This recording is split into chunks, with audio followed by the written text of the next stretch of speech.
What's going on, guys? Today I'm going to be reviewing the Qanba Gravity KS Buttons. I've been eyeing these for a while because they look nice and I've heard they're much quieter than Sanwa and Hayabusa buttons. But anyways, let's get into it to see for ourselves.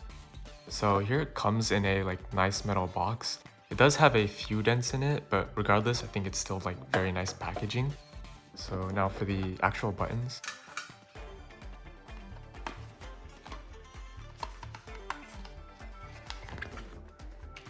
So I ordered the purple ones and they do look really nice. So let's just get one out really quick.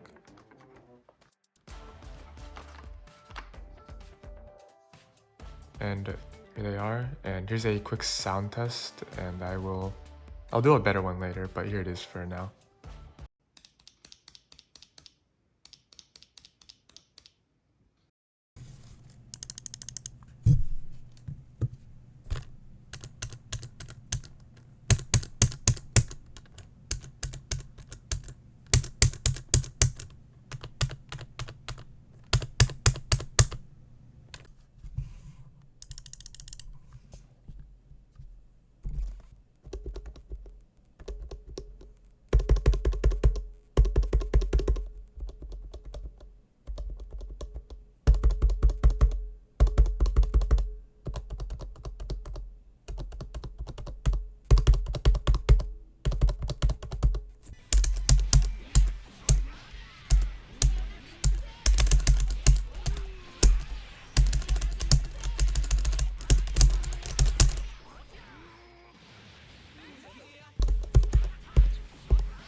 So there is one glaring issue with these buttons, and that is the spring ping. It is very noticeable. You'll hear it during play. Even if you're a lot softer on your button presses, it'll still come out. Now if you're super soft, they won't, but you're generally going to have more pressure when you're playing games, right? So let me just show you that.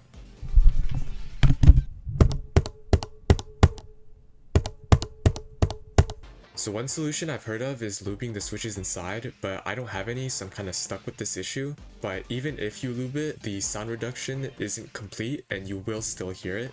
Even with the spring ping, they are going to be significantly quieter than Sanwa as they're less slappy, so you won't bother people as much, and if you're at a tournament, your opponent won't be able to hear your buttons as well. But if the sound does annoy you, it is there, so that's something to point out. All of the buttons, even the 30mm one, which didn't come inside of the aluminum case, all had this faded discoloration for some reason on both sides of the buttons, but you do have to look pretty close to see it. So now for the feel of the buttons. I honestly really like them more than Sanwa buttons. They're really smooth and have a sort of soft thud kind of feeling when pressed. And I'm not exactly sure of the actuation force, but they do feel like they go down a lot quicker than Sanwa buttons do. And doing things like double tapping feels responsive, and I'm less likely to bump into other buttons like I am with Sanwa. They're also not as loud as other buttons, so people won't hear me mashing reversal at locals. Overall, I really like these buttons. I would definitely weigh in those two drawbacks I mentioned before buying them, but they're aesthetically pleasing and they also feel really good, and they're fairly quiet as well. I hope you enjoyed this video, and please consider subscribing. Thank you.